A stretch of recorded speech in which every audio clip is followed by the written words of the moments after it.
పేరేంటి? నా పేరు అహ్మద్ అండి. నేను ఖమ్మం డిస్ట్రిక్ట్ నుంచి వచ్చానండి. మా ఫాదర్ 1996లో ల్యాండ్ కొన్నారండి. 400 స్క్వేర్ యార్డ్స్ ఖానాపూర్ హవేలీలో, సర్వే నంబర్ 23. ఇది మా ల్యాండ్ లేఅవుట్ అండి. డీటెయిల్స్ ఈ ఒరిజినల్ పేపర్ అండి. పేపర్ నా దగ్గరే ఉంది. మా ఫాదర్ పాస్డ్ అవే అండి. ఇప్పుడు అక్కడ జెడ్పీటీ అక్కడ లోకల్ గుండాస్ వచ్చేసి అక్కడ లేఅవుట్ స్టోన్స్ మొత్తం తీస్తున్నారండి. ఇదేంటి అని అడిగితే మాకు జెడ్పీటీసీ బీఆర్ఎస్ పార్టీ సపోర్ట్ ఉంది, మీరు ఎక్కడ కంప్లైంట్ చేసినా ఏం అవ్వదని చెప్పేసి చెప్తున్నారు. మేము ఆల్రెడీ పోయి కంప్లైంట్ ఇవ్వడానికి ట్రై చేస్తే మీ దగ్గర ఈ పేపర్ లేదు, ఈ పేపర్ తీసుకొస్తే కంప్లైంట్ తీసుకుంటాం, ఆ పేపర్ తీసుకొస్తే కంప్లైంట్ తీసుకుంటామని చెప్పేసి చెప్తున్నారండి. ఇప్పుడు అది మొత్తం తీసేసి కొత్త లేఅవుట్ అక్కడ క్రియేట్ చేస్తున్నారండి. లాస్ట్ టైం కూడా అక్కడికి వెళ్తే మా నేబర్స్ కూడా మీరు మాకు ఇస్తే మాకు ఇవ్వండి, లేదంటే మీరు ఇక్కడనే పాతేస్తాం, కొడతామని చెప్పేసి దౌర్జన్యం కూడా చేస్తున్నారండి. ఇది అండి ప్రాబ్లం. అందుకే ఇది 2 years నుంచి అవుతుందండి.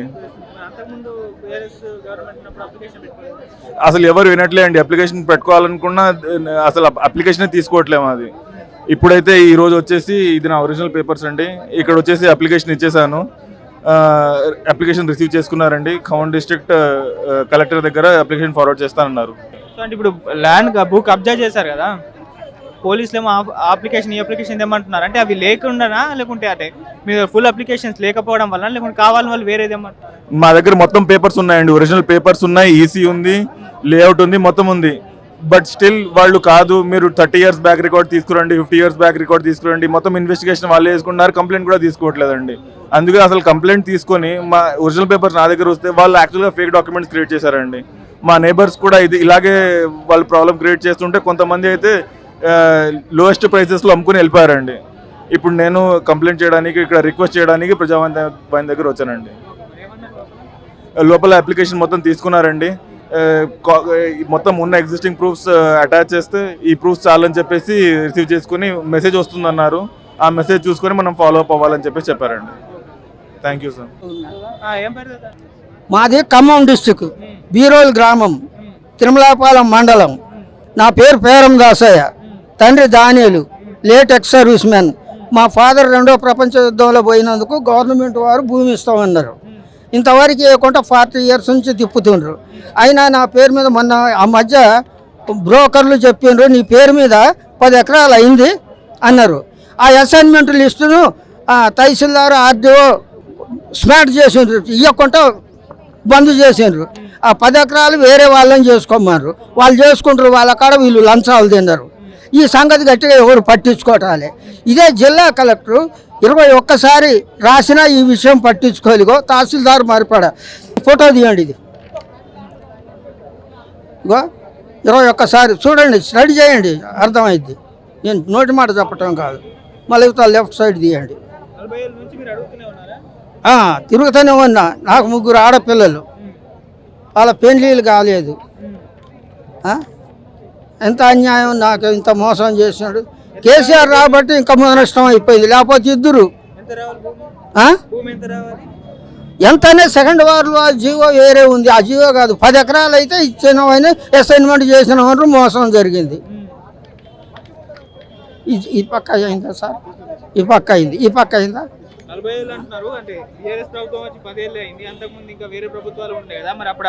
ఏ ప్రభుత్వం చేయలే, అంతాలు ఇచ్చాలు, ఎవరిని నమ్మేటట్లేదు. ప్రజాప్రభుత్వం అంటే ఒక్క ఆడదానికి 4 మొగలు తగిలినట్టు.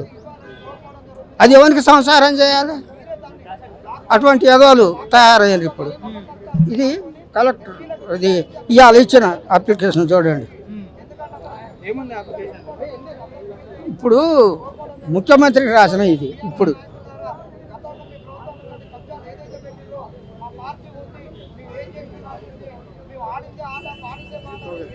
మూడు పేజీలు ఉన్నాయి, తీయండి.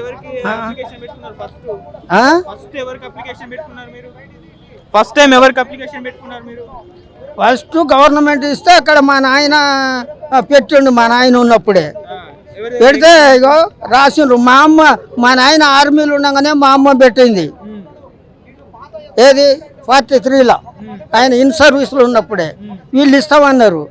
తిరిగిండ్రు, మేము తిరిగినాం, చూస్తాం చేస్తామంటే ఇట్నే కాలం గడిపో. మొన్నటి దాకా చూస్తాం చేస్తాం అన్నమాట. ఇక చూడరాదు. 2వ పేజీ కానీ ఇవ్వమని అంటే మేము చర్య తీసుకుందాం, ఇస్తాం చేస్తాం, లేట్ అయింది అది ఇది ఇట్లా మాటలు చెప్పుకుంటూ చేస్తాం. ఇప్పుడు నాకు సురికెక్కింది, ఏంది ఇంత అన్యాయం. 40 ఏళ్ళ నుంచి అదే మాట చెప్తున్నారా? ఇంకా ఉన్నాయి, చాలా ఉన్నాయి, కానీ ఈ రికార్డ్ అంతా అదే. కానీ ఇప్పుడు మీకు ఇంత సమయం లేదు కదా. అంటే 40 ఏళ్ళ నుంచి మరి మీరు అసలు ఏం చర్య తీసుకోకుండా ఎందుకున్నారు? వాళ్ళు అంటే కొన్ని సంవత్సరాలకి అర్థమైపోవాలి కదా మీకు, ఇవ్వరని. లుచ్చాలండి, ఇక్కడ చెప్పే మాటలు తీపి మాటలు ఉంటాయి. టాకింగ్ డిన్నర్ వీళ్ళది, టాకింగ్ డిన్నర్ మాటల విందు. మరి ఇప్పుడు ఈ ప్రభుత్వంలో అయితే అనుకుంటున్నారు. ఏం లేదు, ఒట్టిదే సార్, నిష్ప్రయోజనం. ఇప్పుడు ఇవన్నీ మీరు తీసిండ్రు, ఇవన్నీ మీరు ఇచ్చిన వాళ్ళకి సిగ్గుశరం లేదు, యాక్షన్ నా మీద ఏం తీసుకోరు, నన్నేం పీకలేరు. మరి నిష్ప్రయోజనం అంటున్నారు మళ్ళీ. నా ఇష్టం వచ్చినట్టు నేను ఇట్నే చెప్తా, ఏం చేస్తారో చేయమని. కోర్టులో కేసు వేసుకోమని ఏం చెప్తారు. నాది ఇప్పుడు 75, ఆ జైలుకు పోయేదిగా కూడా జైలుడిగా కూడా బీకలేడు నన్ను, ఆ ఏజ్ పోయింది. ఎవడేం చేస్తాడు నన్ను? మీరే కోర్టుకి వెళ్ళాల్సింది కదా. కోర్టుగా డబ్బులు ఉంటాయి, నా కొడుకులను ఎంతసేపు అయ్యా. ఇక్కడ నేను చెప్పటం ఇన్ని మాటలు చెప్పిన, ఏదో మోటు శాస్త్రం ఒకటి ఉంది లేదు అనకూడదు ఇక్కడ అన్నట్టు. బీదోనికి మాటలు ఎక్కువే కానీ ఫైనాన్షియల్గా ఏం లేదు. అవి ఉంటే వీళ్ళని ఇంత లెక్క మనం ఎందుకంటే పాతాళలోకం దొక్కం, అది లేదు. ఎట్లుందంటే మొగతనం లేనివానికి రంపని చేసినట్టుంది. వానికి మ్యాన్ పవర్ లేదు, రంపని చేస్తే ఉంది, ఏడవటం సుఖం లేదు. ఈ అధికారులు అంతే, పూర్తిగా ప్రజాప్రభుత్వంలో నేను అని డిక్టేటర్షిప్ వాళ్ళుగా ఎవడు ఆ పని చేయలేడు.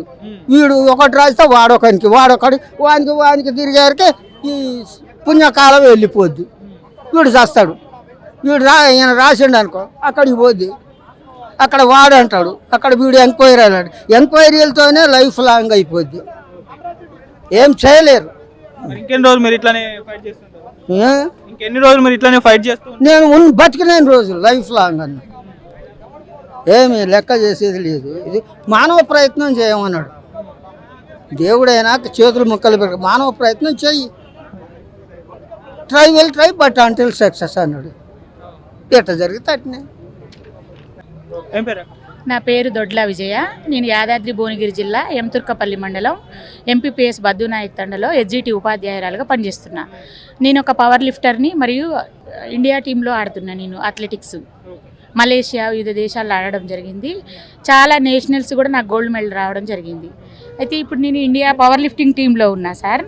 అయితే నాకేంటంటే deputy mayor madam Mothe Srilatha గారు నాకు ఫ్రీ కోచింగ్ ఇప్పిస్తున్నారు పవర్ లిఫ్టింగ్లో. అయితే నేను యాదాద్రి భువనగిరిలో ఉపాధ్యాయులుగా పనిచేయడం వల్ల శిక్షణ తీసుకోవడం నాకు కష్టమవుతుంది. కాబట్టి నేనేం అడుగుతున్నా అంటే, నాకు విధులు నిర్వహించుకుంటూ శిక్షణ తీసుకునేందుకు నేను జూలైలో అమెరికా వెళ్తున్నా అథ్లెటిక్స్ టీంలో, లాంగ్ జంపు రన్నింగ్లో వెళ్తున్నా సార్. ఇంకా పవర్ లిఫ్టింగ్ టీంలో ఉన్నా నేను. అయితే యాదాద్రి భువనగిరి జిల్లా నుండి, తెలంగాణ నుండి, ఇంకా భారతదేశం నుండి నేను ప్రాతినిధ్యం వహిస్తున్నా. అయితే నాకు కొంత శిక్షణ కావాలి కాబట్టి నేను యాదాద్రి భువనగిరి జిల్లా నుండి మేడ్చల్ మల్కాజ్గిరి జిల్లా లాలాపేట గడి ప్రాథమిక పాఠశాలకు నాకు డెప్యుటేషన్ ఇవ్వాలని నేను కోరుకుంటున్నా సార్. గతంలో కూడా నేను చాలాసార్లు ఎడ్యుకేషన్ మినిస్టర్ గారికి పెట్టుకోవడం జరిగింది సార్ అప్లికేషను, కానీ మరి నా అప్లికేషన్ పరిశీలనకు రాలేదు సార్. అయితే ఈరోజు నేనేంటంటే రేవంత్ రెడ్డి సార్ గారైనా నా సమస్యని, ఎందుకంటే లేడీస్ బయటకు వచ్చి నేను ఒక వెటరన్ క్రీడాకారులు మహిళలకి ప్రాధాన్యత ఉండాలి. నేను యాజ్ ఏ ఉమెన్ టీచర్గా ఉన్నా, గైడ్ కెప్టెన్గా కూడా ఉన్నా నేను. అయితే నేనేమంటున్నా అంటే సార్, మహిళలు బయటకు వచ్చి ఆడడమే చాలా తక్కువ. ఇక 25+ మ్యారేజ్ అయిందంటే వాళ్ళ లైఫ్ అయిపోతుంది నాకు తెలిసి. కానీ నేనేమంటున్నా అంటే, చిన్నప్పటి నుంచి నాకున్న కోరికని, ఆటలంటే నాకు ఇష్టం, నాకు జీవితం కోసం ఒక ఉద్యోగం వెతుక్కున్నా, నా జాబ్ వచ్చింది. 21 years రన్నింగ్ నేను యాజ్ ఏ టీచర్గా. నేను చాలా ఆర్టికల్స్ రాస్తున్నా. అంటే నేనేం అడుగుతున్నా అంటే, సరే ఇంత దూరం ఎందుకు వచ్చిరని మీరు అడగొచ్చు. నేను ఎందుకు వచ్చినా అంటే, నేను ఒక మహిళగా ఎన్నో ఆర్టికల్స్ రాసిన, నా ఆర్టికల్స్ కూడా ఉన్నాయి సార్. అంటే నేను భ్రూణ హత్యలమైన పనిచేస్తున్నా. ఇంకా జోగిని వ్యవస్థ ఉండొద్దు, ఏ విధంగా ఉన్నా కూడా అది నిరోధించాలి. మహిళలు ధైర్యంగా బయటికి రావాలి. ఇంకా ఏంటంటే, మహిళలు తొందరగా ఫిజికల్గా వీక్ అయిపోతున్నారు. అయితే ఈ ఆటల ద్వారా, క్రీడల ద్వారా ఏంటంటే వాళ్ళకి మానసిక ధైర్యం వస్తుంది. కాబట్టి ప్రతి మహిళ మాస్టర్ అథ్లెటిక్స్ ఉన్నవి అని తెలంగాణ టీంలో నేనే మొట్టమొదటిసారిగా మలేషియా వెళ్ళింది, ఇండియా టీంలో వెళ్ళడం జరిగింది. అయితే నేనేమంటున్నా అంటే ఒక ఉపాధ్యాయురాలుగా ఉన్న నాకే ఇంత ఆటంకం వస్తుంది. ఒక చిన్న డెప్యుటేషన్ కోసం నేను ఇట్లా తిరగాల్సి వస్తుంది. కాబట్టి నాకు డెప్యుటేషన్ ఇప్పించి ఒక డిప్యూటీ మేయర్ మేడం నాకు ఫ్రీ కోచింగ్ ఇప్పిస్తున్నారు, ఏది పవర్ లిఫ్టింగ్లో. కానీ ఆ శిక్షణ నేను తీసుకుందామంటే రోజు 3 hours జర్నీకే నాకు సరిపోతుంది. కాబట్టి నాకు హైదరాబాద్లో లాలాపేట గడి స్కూల్కి ఇస్తే పక్కనే జిమ్ పాయింట్ ఉంది, నేను శిక్షణ తీసుకోవడానికి వస్తే సార్ నేను మెయిన్ ఏం చెప్తున్నా అంటే సార్, మహిళలు ధైర్యంగా బయటకు వచ్చి మేము ఆటలు ఆడతాము. పవర్ లిఫ్టింగ్ చాలా కష్టం. పవర్ లిఫ్టింగ్ చేయడం అంటే నా ఏజ్ 43 అయినా కూడా నేను పవర్ లిఫ్టింగ్లో గోల్డ్ మెడల్ కొట్టినా, నేషనల్స్ కేరళలో జరిగినటువంటిది. అయితే నేనేమంటున్నా అంటే అట్లా శిక్షణ తీసుకోవడానికి నాకు ఒక అవకాశం ఇవ్వండి. నేను మహిళగా ఉన్నా, ఇంకా కొంతమంది మహిళలకి నేను ధైర్యాన్ని నింపడానికి నేను ముందుకు వస్తున్నా అంటే నాకు డెప్యుటేషన్ ఇవ్వడానికి ఎవరు ముందుకు రావడం లేదు. ఖాళీ నేనేమి ట్రాన్స్ఫర్ అడగడం లేదు, ఇంకేం అడగడం లేదు. నాకు శిక్షణ కోసం టైము సేవ్ అవ్వడం కోసమే నేను హైదరాబాద్ లాలాపేట గడి స్కూల్కి ఇమ్మని అడుగుతున్నా సార్. అయితే నేనేమంటున్నా అంటే ఎవరైతే ఒక టీచర్గా ఉండి నేనే ఇన్ని అప్లికేషన్స్ ఇవ్వాల్సి వస్తుంది. కాబట్టి అట్లా కాకుండా నేను ఇంకా వేరే వాళ్ళకు కూడా శిక్షణ ఇవ్వాలంటే నేను పర్ఫెక్ట్ అయి ఉండాలి. ఓన్లీ నేషనల్స్ వరకు గోల్డ్ కొట్టినా, ఇంటర్నేషనల్ కొట్టాలంటే ప్రొఫెషనల్స్ వస్తారు, వాళ్ళతో పోటీ పడాలంటే నాకు ఖచ్చితంగా శిక్షణ కావాలి. అయితే నేనే ఇక్కడ ఏం కోరుకుంటున్నా అంటే సార్, నాకు ఖచ్చితంగా డెప్యుటేషన్ ఇచ్చి అమెరికాలో నేను వెళ్ళడానికి శిక్షణతో వెళ్తే బాగుంటుంది అని నేను అనుకుంటున్నా సార్. అందుకోసమని ఇక్కడ రావడం జరిగింది. పై స్థాయి వాళ్ళు ఉంటారు కదా, వాళ్ళకి ఏం అప్లికేషన్ పెట్టుకోలేదు సార్. ఇస్తే ఇక్కడ వెళ్తే డైరెక్టరేట్ ఆఫ్ స్కూల్ ఎడ్యుకేషన్ వెళ్ళమంటున్నారు, డిఓ దగ్గర వెళ్తే అక్కడ వెళ్ళమంటున్నారు. అట్లా కాకుండా ఒక మహిళ మరి పవర్ లిఫ్టింగ్లో ఉంది, ఆమె ఒక టీచర్గా ఒక ఉపాధ్యాయురాలుగా పనిచేస్తూ ఇంత యాక్టివ్ ఉంది, ఈమెకు మేము ఎందుకు ఇవ్వకూడదు అని మాత్రం ఆలోచించడం లేదు. ఇంకా నేనేమంటున్నా అంటే ఇప్పుడు రెగ్యులర్ సాక్షి మాలిక్ లాంటి వాళ్ళు ఎందుకు రిటైర్మెంట్ తీసుకురంటే ఒక చిన్న డెప్యుటేషన్ కోసమే నేను ఇంత జరిగిన. ఆమె ఒక మెడలిస్ట్ అయి ఉండి ఆమె ఒలింపిక్లో వచ్చినటువంటి ఆమెనే నిరాశతో వెనక్కి వెళ్ళిపోయింది. నేను కూడా ఇప్పుడు 3-4 times తిరిగిన, ఇంకా వదిలే మా హస్బెండ్ కూడా అంటున్నారు, ఎందుకు మరి సపోర్ట్ లేనప్పుడు అంత అవసరమా, అంత రిస్క్ అవసరమా అంటున్నారు. అంటే నేనేమంటున్నట్టు నాకు ఏమంటారు, వృత్తి కోసం ఒక జాబ్ ఉంది కాబట్టి నేను వెళ్ళడానికి సిద్ధంగా ఉన్నా. ఇంకా మామూలు వాళ్ళు నాతో పాటు ఉన్న మహిళలు పెద్దపల్లి నుంచి ఇంకా వేరే రూరల్ డిస్ట్రిక్ట్స్ నుంచి ఉన్నారు. అక్క మీరే వెళ్ళలేకపోతున్నారు, మేము ఎలా వెళ్ళాలి, మీరు మమ్మల్ని ప్రోత్సహిస్తున్నారు కానీ అంటున్నారు. అయితే నేనేమంటున్నా అంటే సార్, ఎవరైతే మాకు అర్హత ఉంది, నేను నేషనల్ గోల్డ్ మెడలిస్ట్ని, ఎన్నో ఈవెంట్స్లో నేను గోల్డ్ మెడల్ సాధించడం జరిగింది సార్. నాకు ఖచ్చితంగా సార్ రేవంత్ రెడ్డి గారు గుర్తించి మహిళా పవర్ లిఫ్టర్ అయినటువంటి ఇండియా టీంలో ఉన్న నాకు ఇమీడియట్గా తొందరగా నాకు జూలైలో అమెరికా వెళ్ళేది ఉంది కాబట్టి నాకు శిక్షణ కంపల్సరీ కావాలి సార్, నాకు ఇవ్వాలని నేను కోరుకుంటున్నాను సార్. అది సార్. నా పేరు వెంకట నాయక్ సార్, ఫ్రమ్ వరంగల్ జిల్లా. తెలంగాణ యూనివర్సిటీలో 2012-13 నోటిఫికేషన్లో ఇందులో అవకతవకలు జరిగినాయి. అక్కడ చేస్తున్న వాళ్ళకు కూడా అసిస్టెంట్ ప్రొఫెసరు, అసోసియేట్ ప్రొఫెసర్ అని నోటిఫికేషన్ వచ్చినాయి. ఆ ప్రొఫెసర్లు ఏంటంటే ఎటువంటి వాళ్ళకి నిబంధనలు లేకుండా పాటించకుండా, రోస్టర్ పాయింట్ పాటించకుండా నోటిఫికేషన్ ఇవ్వడం జరిగింది, వాళ్ళని నింపడం జరిగింది. మళ్ళీ అప్పుడు ఏంటంటే నిజామాబాద్ కలెక్టర్ కృష్ణ చుంగా ఉన్నప్పుడు ఎమ్మెల్సీ ఎలక్షన్ కోడ్ ఉండగానే వాళ్ళను ఆర్డర్ ఇవ్వడం జరిగింది.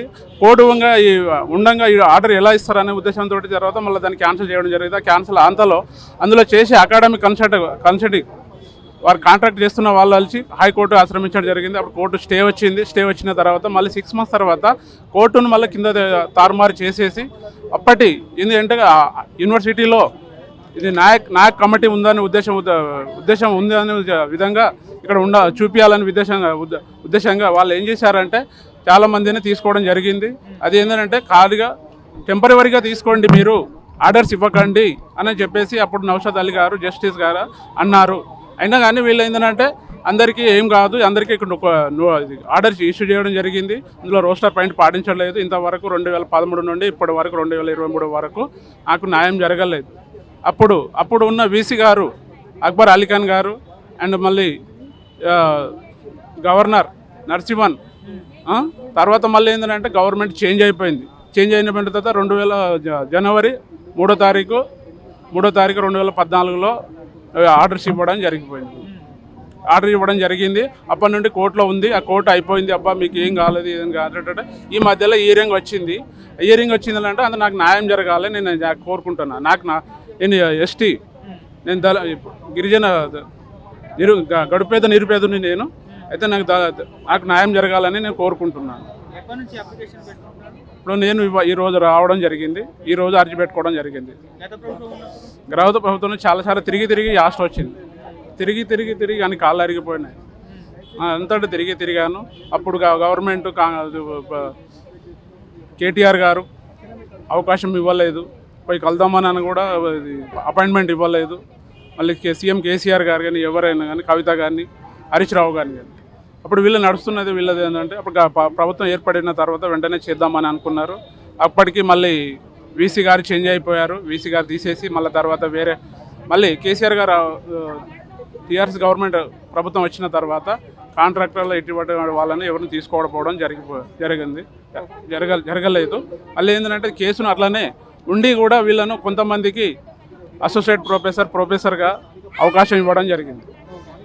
ఎటువంటి నిబంధనలు లేకుండా 1 year చేసిన వాళ్ళకు అసోసియేట్ ప్రొఫెసర్, 2 years చేసిన వాళ్ళకు ప్రొఫెసర్ పోస్ట్ ఇచ్చేసిన ఇలాంటి చాలా జరిగినాయి అవకతవకలు.